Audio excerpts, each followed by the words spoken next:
Hello, welcome to the application usage domains and application usage annotations briefing session. This is our new features in Oracle Database 23c, and they are meant to simplify application development. As we know, Oracle 23c is also nicknamed AppSimple Database. My name is Valentin Loartabacaro. I'm product manager at Oracle in the Oracle Database product management team. And we are covering these new features as our support for the next generation's decentralized data architecture trends. And here I'm going to give you 3 examples of the new architecture trends we are supporting with the Oracle Database 23c. The first one is microservices. In this case, we are breaking the monolith to create a decentralized data model and data ownership architecture.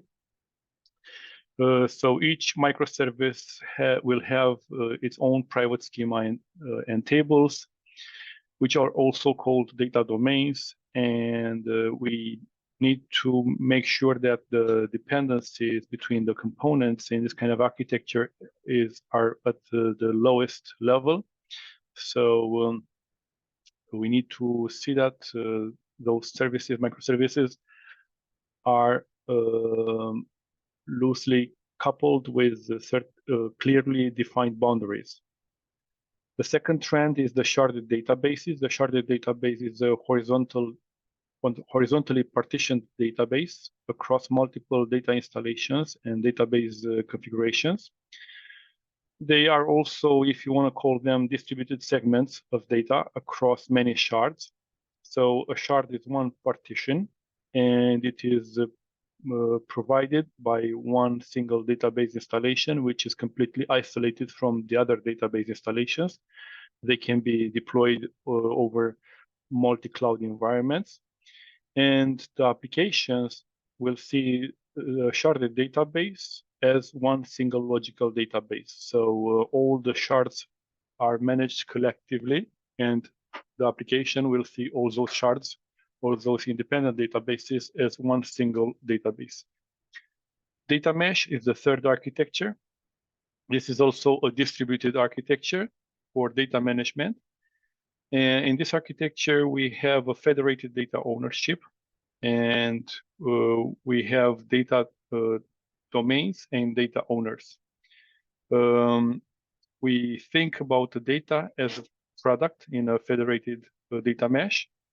And a data mesh usually connects data owners with data producers and the data consumers. So the workflows that are created in a data mesh, they start with the data producers, and they are managed by the data owners during the life cycle of the data existence, and then they end with the data consumers. So as you can see, data deployments are becoming increasingly more complex, and this is the trend. So we need to make sure that the future developers will understand what we have done in current applications. This is why we need to request as many comments as possible from our developers. Of course, not comments from social networks, like in this graphic you see here in this comic you see here on the slide. We need to explain what the application does and how it does it. What is the logic behind the code and the design of the application? What is the functionality, and what are the requirements of this module we are writing? The goals, assumptions, limitations, dependencies between modules and components of the application, the inputs and outputs of each component and module or microservice, for example, in a microservice deployment, the exceptions and known errors. And also we need to create as automatic validations, as many automatic validations as possible, explaining the coverage and the results of those validations we have implemented in the application code. And this is also valid for the database objects. So the same requirements will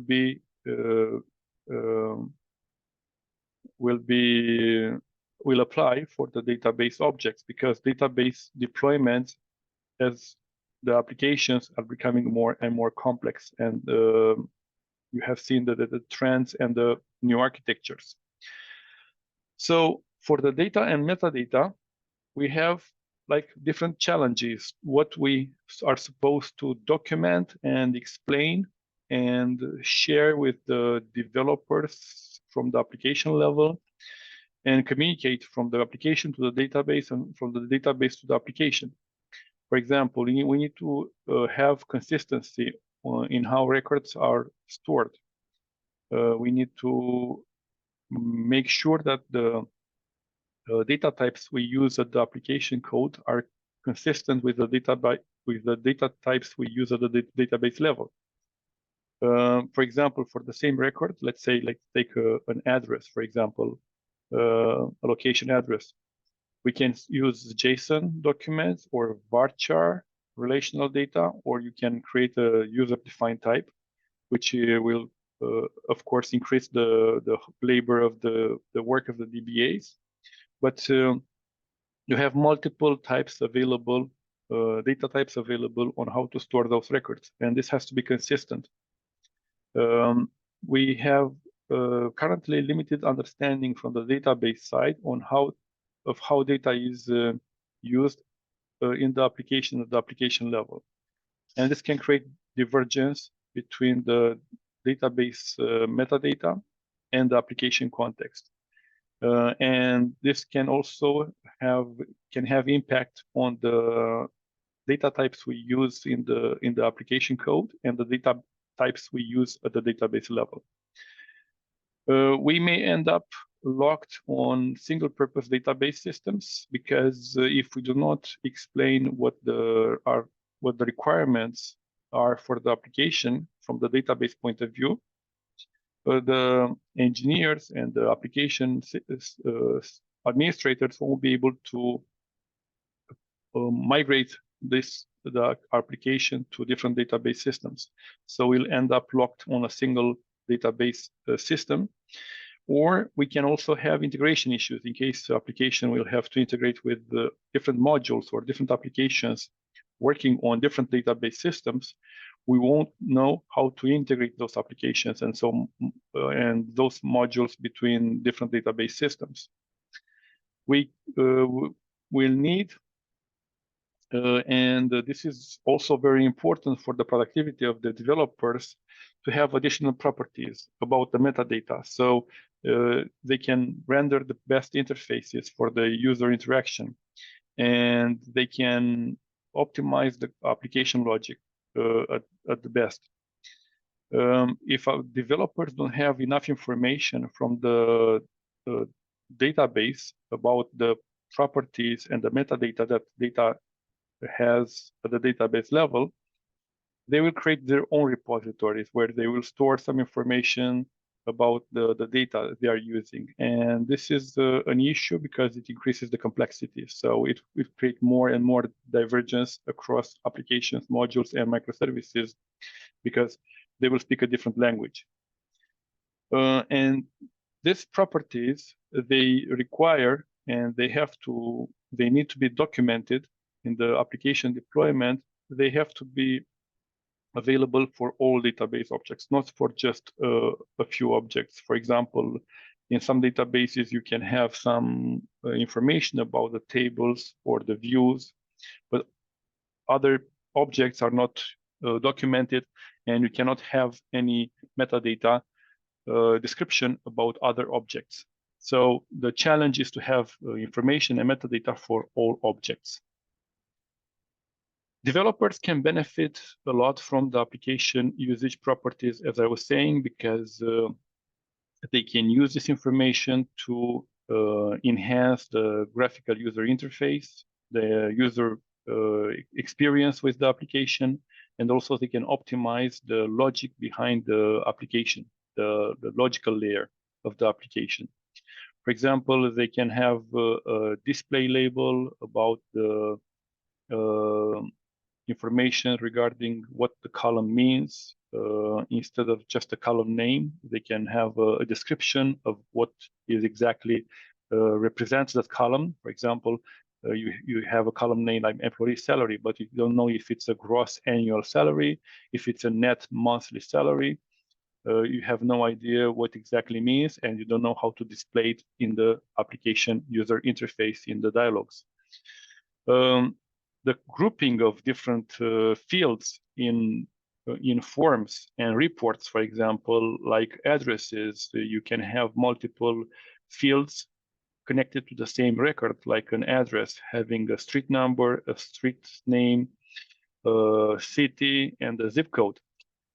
Masking formats for currencies, dates, and numbers, phone numbers, social security numbers, and so on. So if you define all this, the application, and you provide it to the developers, they won't have to create their own masking formats, customized, and they will apply to the standards. You can specify that some of the information in the database should be hidden from the end users at the graphical user interface because they're not supposed to see that information, or highlighted because that information is very important and they should pay more attention to those values when they work with the application. And also you can help developers informing them what are the allowed operations on different fields you have in the database columns, because you may use some of those fields for sorting, for grouping, for creating list of values to display a user-friendly interface, etc. So in Oracle Database 23c, we have a new feature which is called Application Usage Domains, or SQL Domains, or just simple domains. And these domains are actually new database objects which allow developers or database administrators to define the columns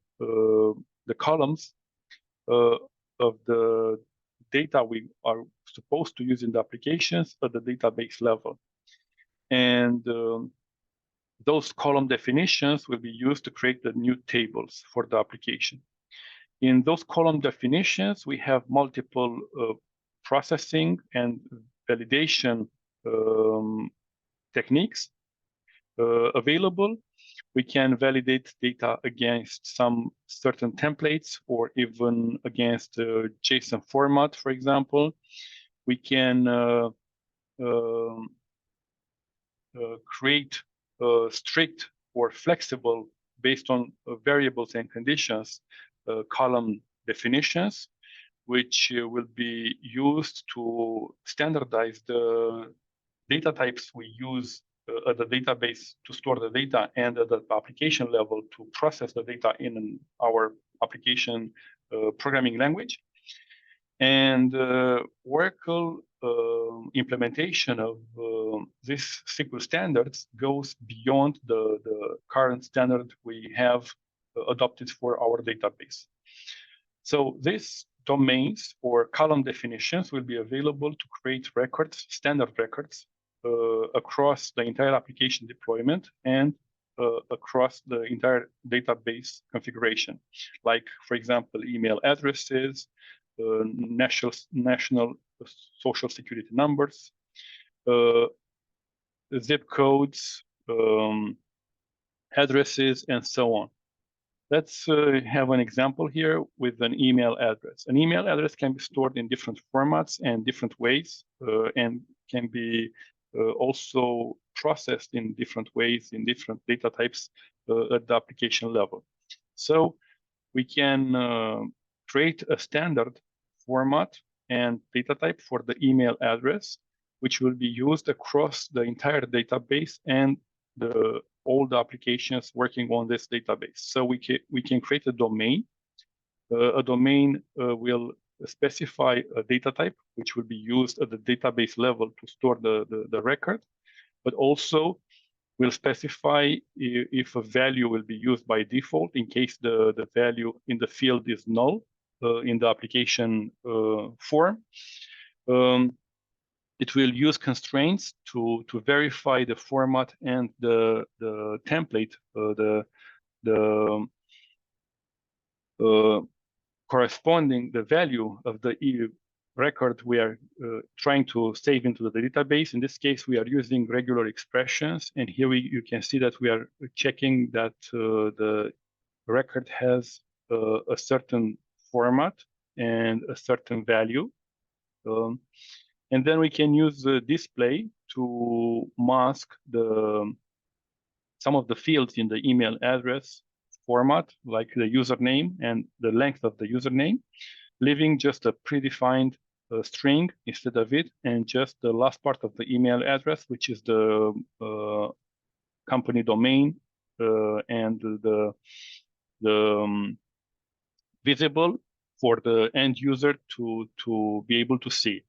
So this is an example of a domain, and once defined, we can use it directly into the application without having to check and verify the values of email addresses at the application level in the application layer, because this is going to be done by the database automatically. So application usage domains are documents are explaining how data is supposed to be used by the applications and how data is supposed to be stored at the database, enforcing that storing rules at the database level, at the database layer. We have different properties which can be used in a domain to create the domain definition. As you have seen, we have the check constraints, the display format, and the custom order. These are some of the properties we can use to store the information and make sure that information will be always used in a certain way at the database layer.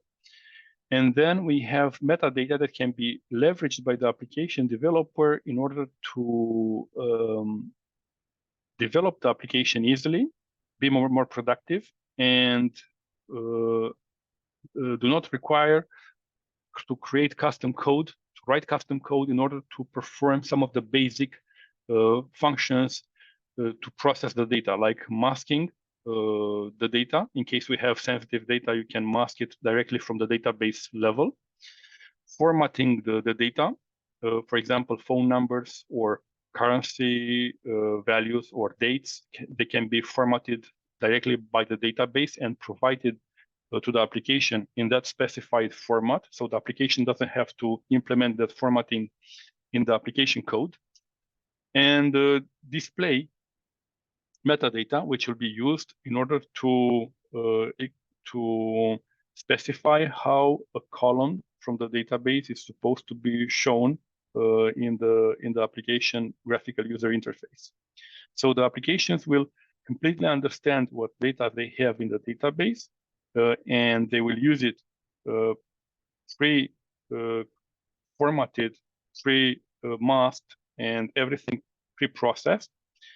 They don't have to write any custom code, and the database will store the information in the correct format, having different validators in place in order to check if the format is correct, if the data type is correct, and the value is the value we are supposed to have in such a field inside the database. Here are another example. We have an example of a SQL domain storing days of the week in the database. So this SQL domain has a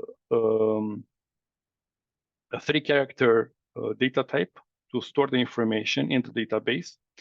And it will take just the first 3 characters of the value we insert from the application, we submit from the application. In case the day of the week is Monday, Wednesday, Friday, Saturday, or Sunday, or it will use just the first 2 values, the first 2 characters from the day of the week in case the value we submit from the application is Tuesday or Thursday.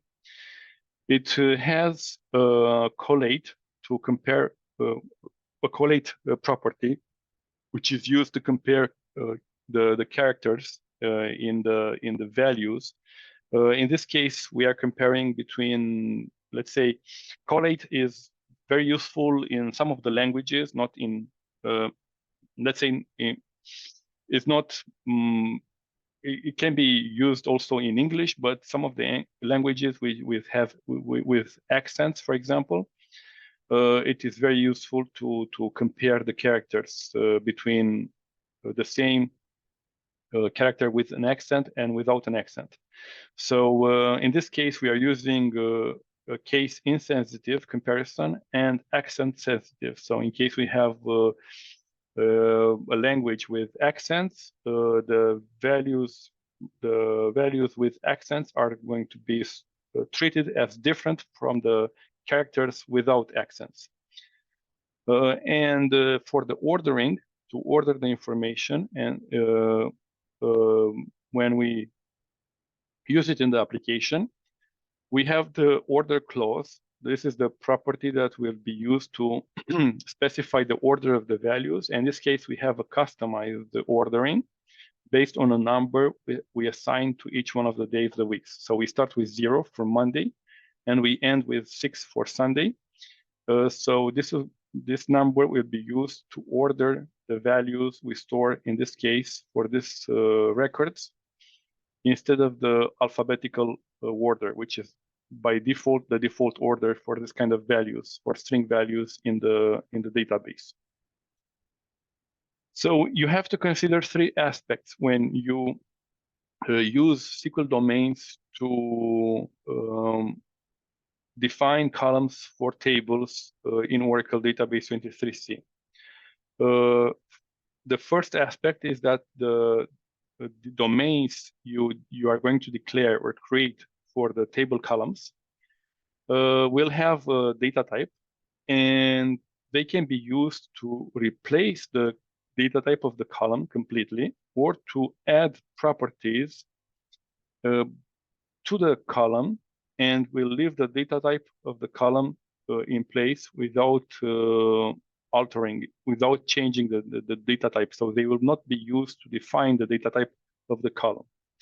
The second aspect is when you create a table, you can specify if that domain will be used to define the data type of the column, because you'll be, in this case, in the create table statement, you will have the column name, and then you can use the keyword domain, and then you will have the domain name.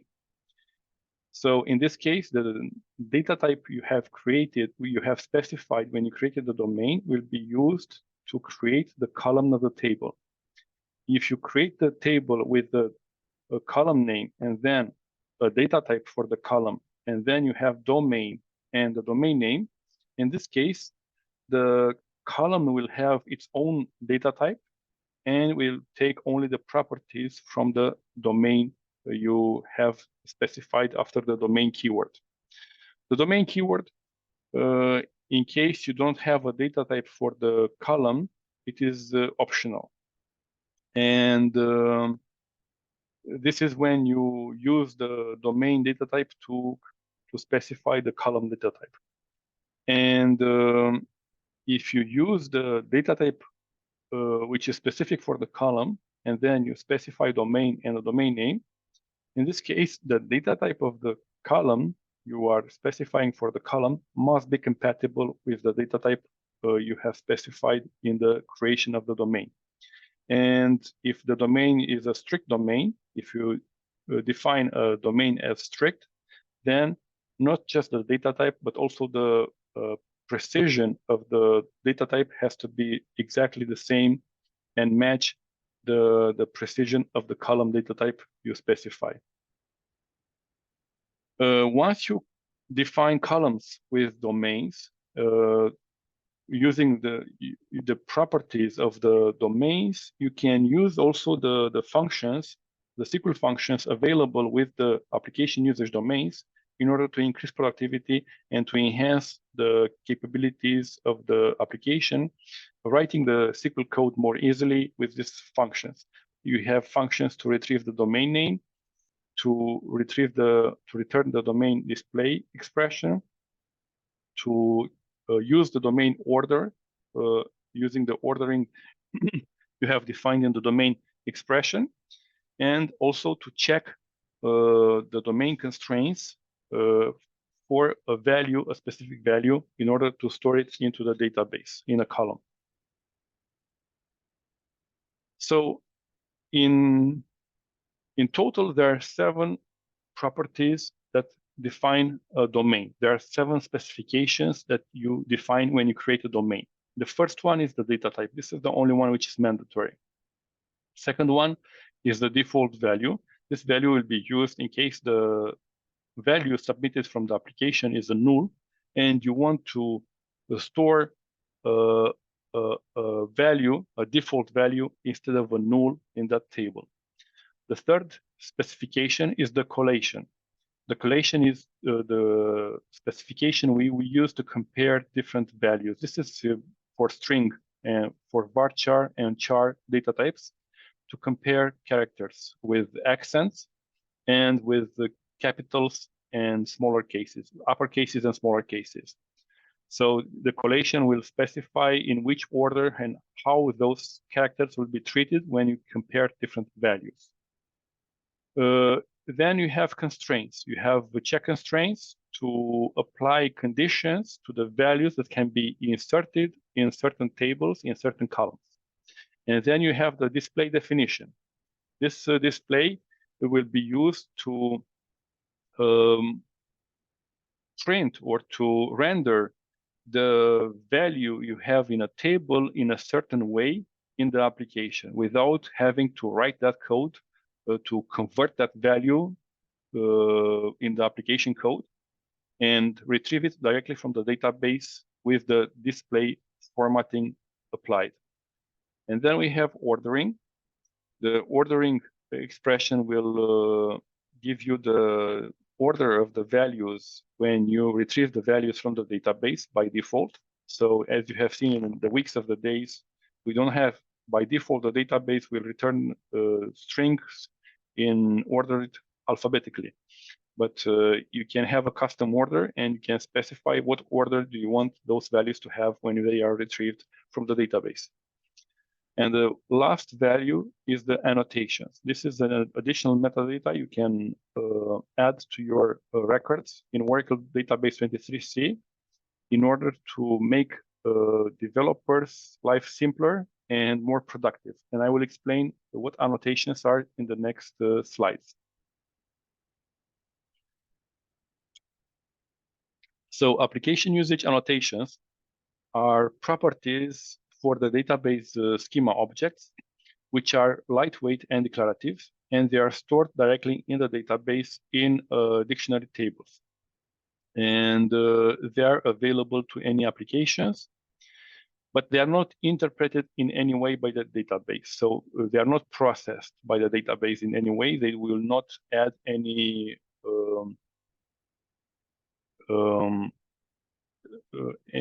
processing CPU to the database workload. So CPU utilization.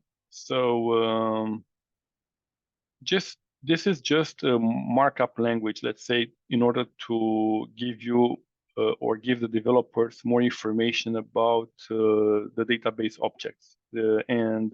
This information can be used to render graphical user interfaces or to enhance the application logic for those records.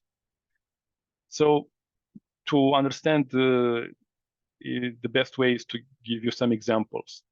So this is a table with annotations. You can have annotations at the table level, and you can also have annotations at the column level. You can have multiple annotations in the same statement when you create a table, or when you alter a table. You can add or remove annotations in the same DDL statement. Each annotation has a name and an optional value. The name is mandatory, the value is optional, and you can specify any kind of information you want in this kind of annotations because they are not validated, they are not processed in any way by the database, so you can have any kind of information you want in these values. So annotations are automatically created when we specify the annotation clause in a DDL statement, in a create table or alter table or for other objects. The annotation is subordinate to the database object. If you remove the database object, the annotations are automatically removed. They cannot exist without the database object.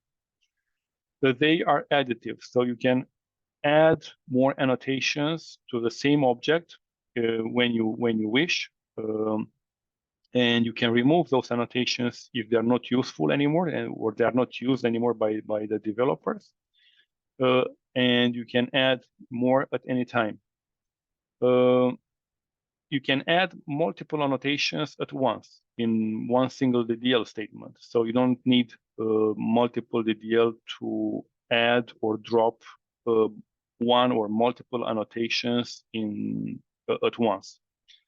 You have dictionary views you can use to retrieve the information about annotations. So, and these are the dictionary views that can be leveraged by the developers to retrieve these additional properties from the database schema objects in order to create their applications. And you can add annotations to any schema object, and the privileges required to add or drop annotations are the same privileges you require to create or alter database objects in the database. So they are linked to the database objects privileges in order to manage those annotations. Here is a typical example with a table which has multiple annotations for columns at the column level and also annotations at the table level. So it will look like from a developer point of view when the DBA or the database engineer will create the objects. It will add those specifications which have been provided by the developer to add those to the table or to the database object in order for the developer to identify that object and use it in the best way in the application code. Of course, you may say that we always had the comments in Oracle database to provide information about the database objects to the developer so they can look at the comments and use those as an information, as metadata in order to enhance their productivity. But the comments were stored in the metadata data dictionaries, and annotations are stored in a dedicated dictionary table. Comments are only available for tables, columns, views, and materialized views. Annotations, they have a broader coverage. You can use those annotations for multiple objects, and we are adding more and more objects with the next releases. Comments are just a free-form value to be added to a database object. Annotations are more complex, let's say. They are more flexible. They have a name and a value. And you can use the name and values, the name to identify annotations and the value to retrieve the information, the properties, additional properties from the annotation. So before we had even developers trying to format the comments in like XML or JSON formats in order to be able to specify multiple properties in the same comment and to retrieve those properties from that comment value. Now they can do it because now they have multiple properties available using different individual annotations. You can have only one comment per object, and this was a a huge restriction. Now you can have as many annotations as you wish for the same object. Comments cannot be added. If you create a new comment, it will overwrite the previous comment. And annotations can be added and dropped. You can manage them independently. You need for comments, you need a separate database data definition language statement. For annotations, in one single DDL, you can create and drop one or multiple annotations at a time. For comments, for example, you have for each object type, you have a different view you need to query in order to retrieve the comments. For annotations, you can retrieve all annotations at once using the same dictionary view. So here we have an example of annotations for views and materialized views. In the same way as we have for the tables, you can have annotations at the column level and at the view level. So they are exactly very practical and simple to use, exactly as the ones for the tables. So the objects currently supporting annotations in Oracle database are tables and table columns, views and view columns, materialized views and materialized view columns, indexes and domains, and of course, the domain columns in a multi-column domain. We are going to add more objects support in the next releases. So this is not the limitation. You can see here in the first release, this is what we are supposed to have. And for the annotations, you have to understand three main aspects. Annotations are secure because they rely on the same create and alter privileges at the schema object level in order to be able to create or drop annotations. They are private. They are owned by the creator of the owner of the annotation, and they can be viewed or used by the users with the read access to those objects in the database level. And they are subordinate. An annotation is just an element subordinate to the database object, and it doesn't exist by itself. It is not completely independent, and it doesn't create a new object type inside the database. Here is an example. Here are some examples of annotations for the domains, the new application usage domains we have in Oracle 23c. So for a single domain, you can have annotations at the domain level. For multi-column domains, you can have annotations at both at the column level and at the domain level. Well, I don't have here an example with, well, yes, we have annotations at the column level. So we have the name, annotations address. So here in this example, we specify that these three columns are part of the same group of records, the record address, but they are defined in the same domain. And then we have annotation at the domain level here, domain title, which will be used to by the developer to specify maybe the title of the dialog in the graphical user interface.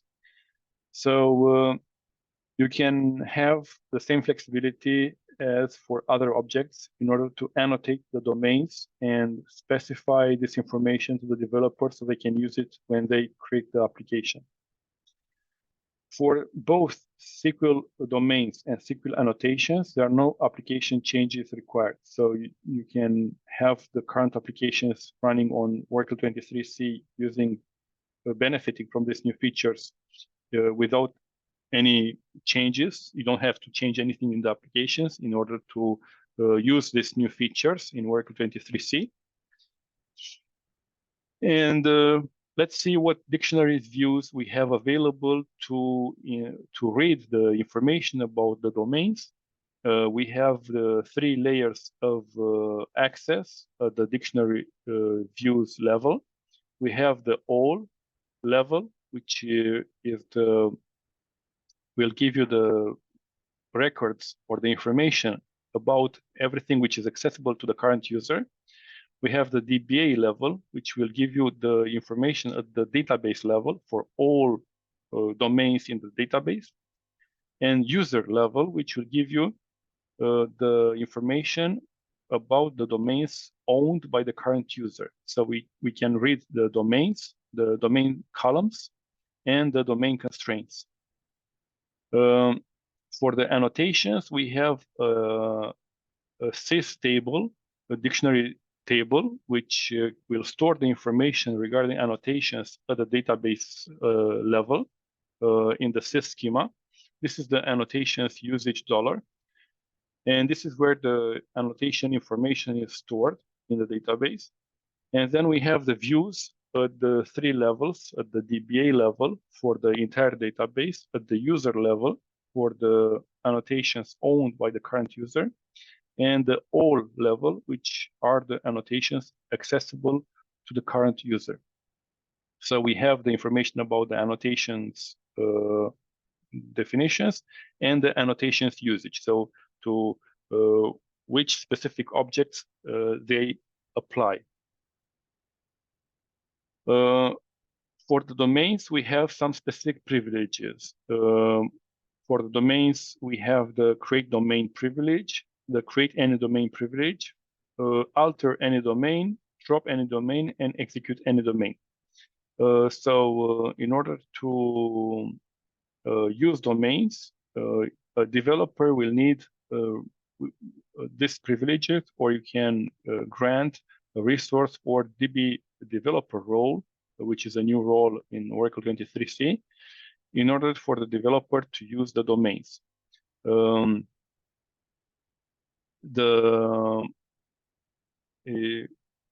The execute, for example, is the privilege will give you access to all the domains in any schema at the database level.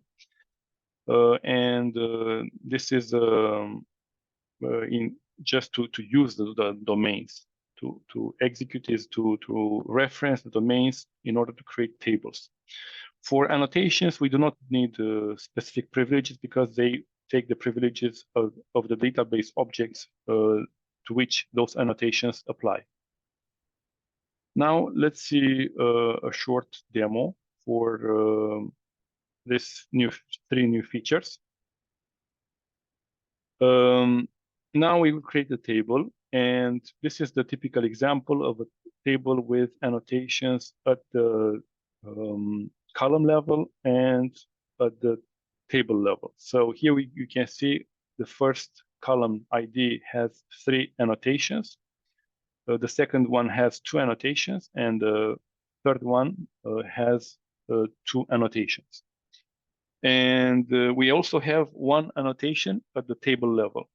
If we retrieve the information about the user annotations for the owned by the current user, we will see all these 8 annotations we just created for this single table. You can see here the first annotation is the one at the table level, which is it has a value employee table, and then the next 7 annotations, the 3 annotations for the column ID, 2 annotations for the e-name, and 2 annotations for the salary.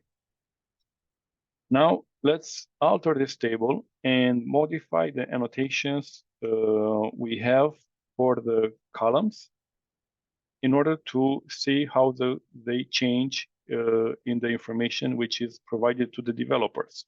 So in case we have a application design change in the middle of the project, we can change the annotations from the objects that are used by the application in order to reflect those changes. So the developers will get the latest annotations for the database objects in order to apply the changes into the development into the project. So now we have 7 annotations for that table. You can see here the changes have been applied immediately. Now we will create a view with annotations just to show how to create views, and the views will have also annotations at the column level and at the view level. So we have here 3 columns for this view, exactly as the table.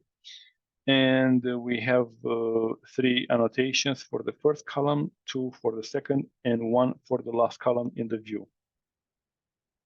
Now we can alter the view in order to change the annotations in the same way as we can alter a table, and the annotations are immediately changed. So the developer will see the new annotations and they will continue the project with the new specifications for the objects.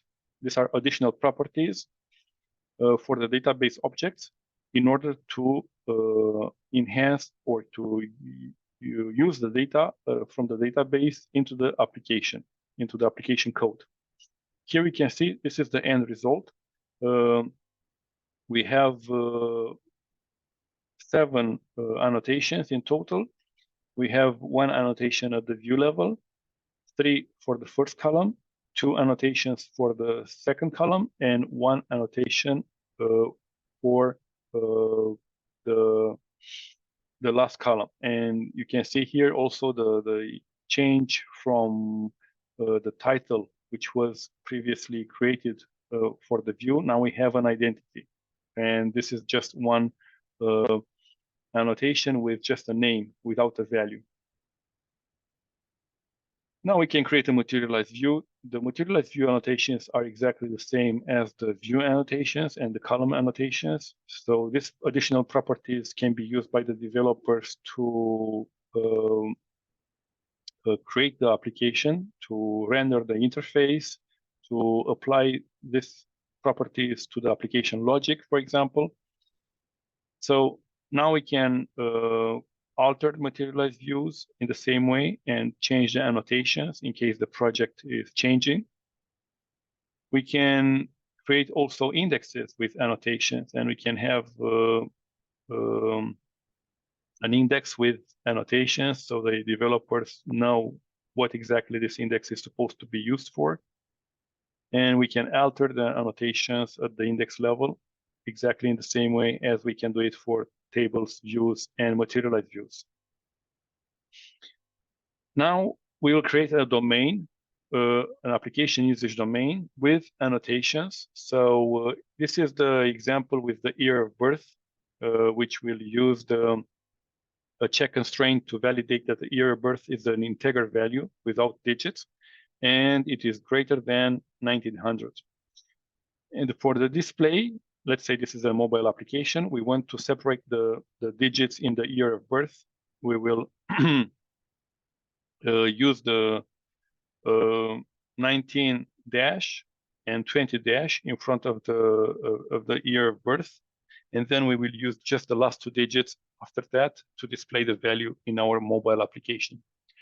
For ordering, we will subtract the 1900 value from the number in order to define the order in which these records will be displayed in our application. Now we can create a customers table with an ID and the year of birth we have just defined. In this case, in the first table, we have a data type defined for the column for the customer year of birth, and then we have domain and the domain name. In this case, the column will have a specific data type, number 6, which is compatible with the data type we have in the domain, number 4, because in this case we need at least 4 digits in order to validate and to retrieve the number we have specified in the domain definition. So number 6 is good, is fine, and it will use the properties we have defined in the domain. So this column will have its own data type, but with the properties we have in the domain. And then we have an extra set of annotations at the table level for the table we have created. Now we create a table, a second table, with an ID column for the ID primary key, and then we have the customer year of birth using directly the domain to define the column. In this case, the data type we use for the column is exactly the same data type we use for the domain. So in this case, the column will be a number 4 column. And we can add annotations, additional annotations to any of the columns. In this case, we add annotations just to the first customer ID primary key column in the table. And the third table we create is the same. It has the same structure, but in this case, we do not specify the domain keyword. So as I was saying, domain keyword is optional when we define a column of a table to have exactly the definition of the domain. We do not need to specify the domain keyword, so it's optional. In this case, the domain will be used to define the column. The column customer year of birth will have exactly the same data type of the domain definition. It's going to be a number 4. And the table is created with the information we have in the domain definition. Now we can check the domain definitions and the information we have specified in the domain properties. Let's see, for example, the display formatting for the domain year of birth. You can see here, for the display, we have specified a case construct, and so for the years before the year 2000, we specified 19 dash, and for the years after the year 2000, we specified 20 dash in front of the last 2 digits in the number year of birth we received from the application. So this is let's say, a customized formatting for the display with the case condition, and it doesn't need to have any logic here. It's just an example, but you need to understand that you can customize the way you display the information in your application as you wish, and there are no limits. For the ordering, we are using, again, an operation, a subtraction operation.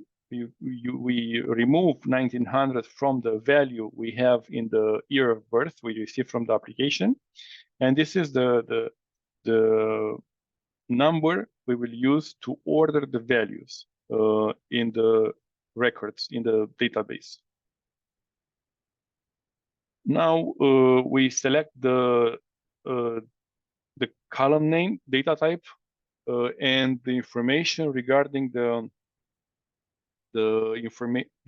how the records are stored at the database level. So in this case, we have in the user domains, we have defined one single column, and that column is called year of birth, which is a number, and it has the length of 22, and the domain is not a strict domain, so it's not exact. It has a no for the exact column. And now we want to see what constraints have been created when we created the domain. The constraint that has been created for this domain, for the column of this domain, is a check constraint, and it has 2 conditions. The first is that the value doesn't have any digits, and the second one is that the value is greater than 1900, and it has to be validated before we store the information in the database. Now let me give you a multi-column domain example. So in this case, we create a domain with the 2 columns. The first one is amount, and the second one is the ISO currency code. So we have a custom Formatting for the display, we use the currency code in front of the value, and then the value is formatted to a specific number format we use. And you can see here, this is the number format we have for this values. For the ordering, we use first the value and then the ISO currency code as the last part of the ordering process to order the values when we retrieve those values in the application. So now we create a table using this multi-column domain. The table has 4 columns, and 2 of the columns are going to be represented by the domain definition. So we have order ID and product ID. These are the table columns, individual columns. And then we have the total paid and currency code, which are the columns of the table, but they are defined in the domain definition. So the total paid is corresponding to the amount in the domain definition, and the currency code is corresponding to the ISO currency code in the domain definition. So we can insert some values in the table now in order to see how the domain definition can help us to increase the productivity of a developer when working with the table. So we have 5 values inserted, and I'm going to keep this information on the screen to show you how this domain definition can help us when we retrieve the information from the table in the application. So now we can select the order ID, product ID. These are the typical columns. And then we use the domain display function, which is available in SQL domains in Oracle 23c, to create a new virtual column, amount paid. And this amount paid will be retrieved from the 2 columns we have, the total paid and currency code, but using the formatting we have created in the domain display property. So you can see here, the domain display property will first show us the ISO currency code, and then the value in a specific format, number format.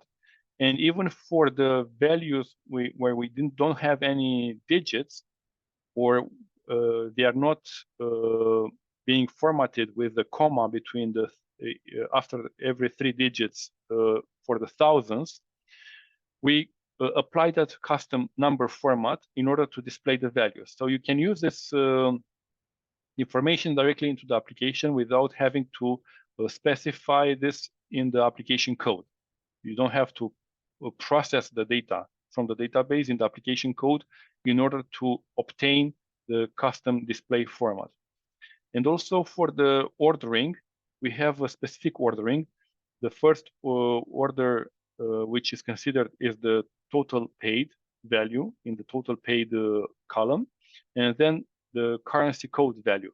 So you can see here for Euro and Great Britain pounds, we have the same value, but giving that the ordering considers the value and then the name of the currency, Euro is alphabetically in front of the GBP.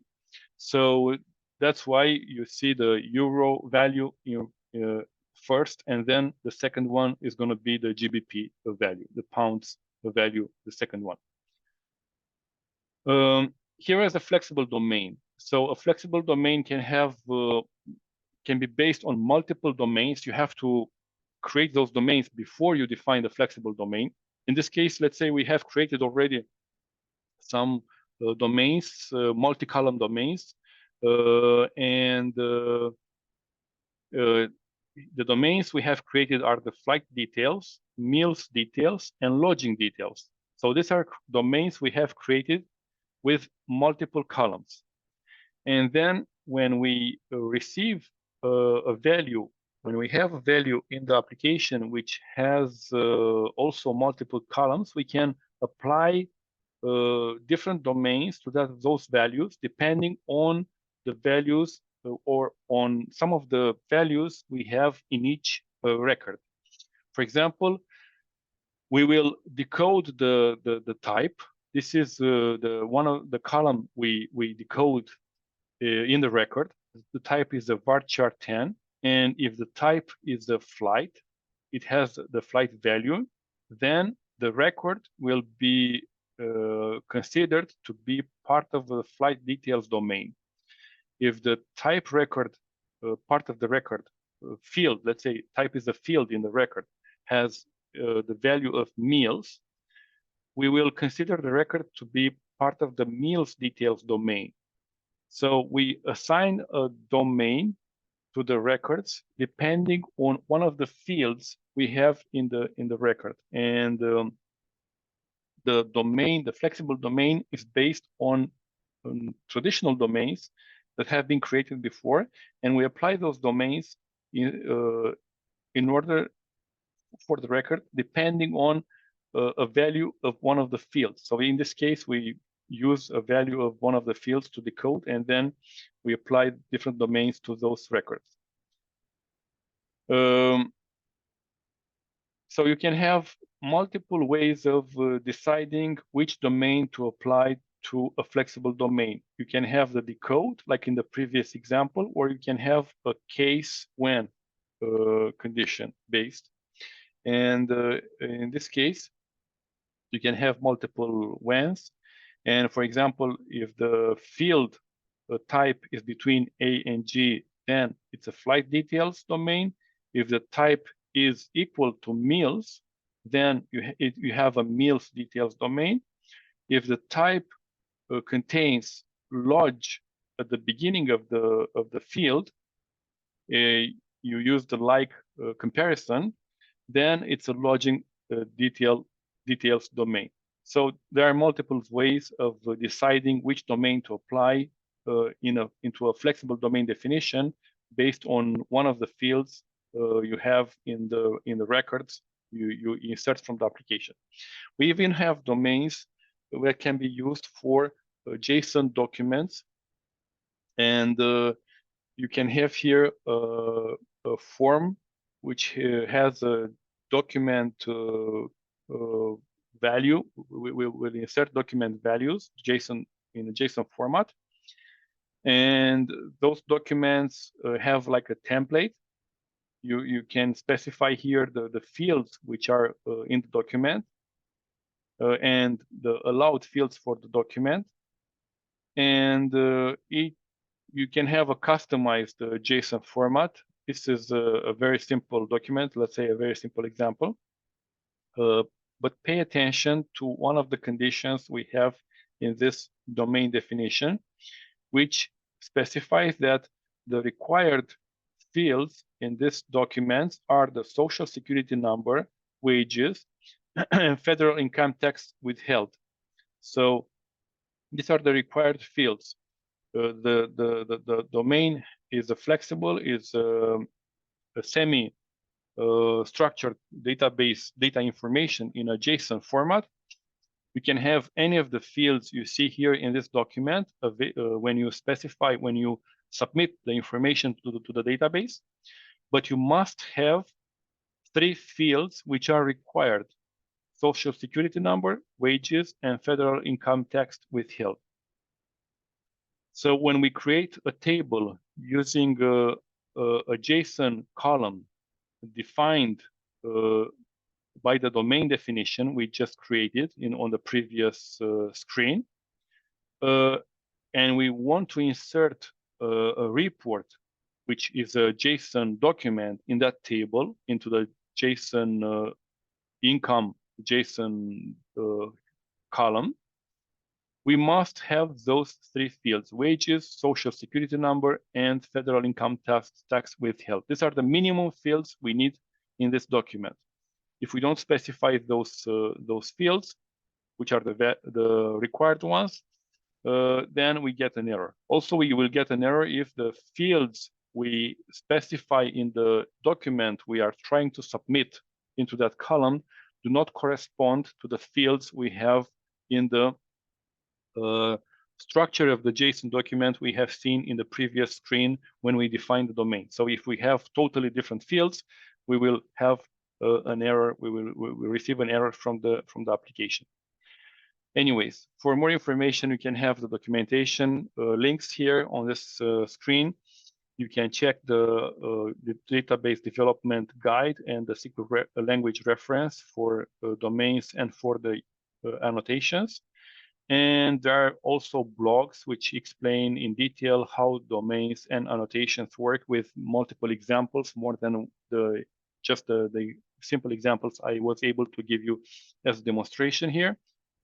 So our mission is to keep to help people see data in new ways, discover insights, unlock endless possibilities, and to keep you informed about the new features we have in Oracle Database 23c. Thank you very much for your time and for attention. And any questions you have, you can submit them by email to my email address. So again, thank you very much, and hope to see you again in our next sessions, briefings about database new features in Oracle 23c.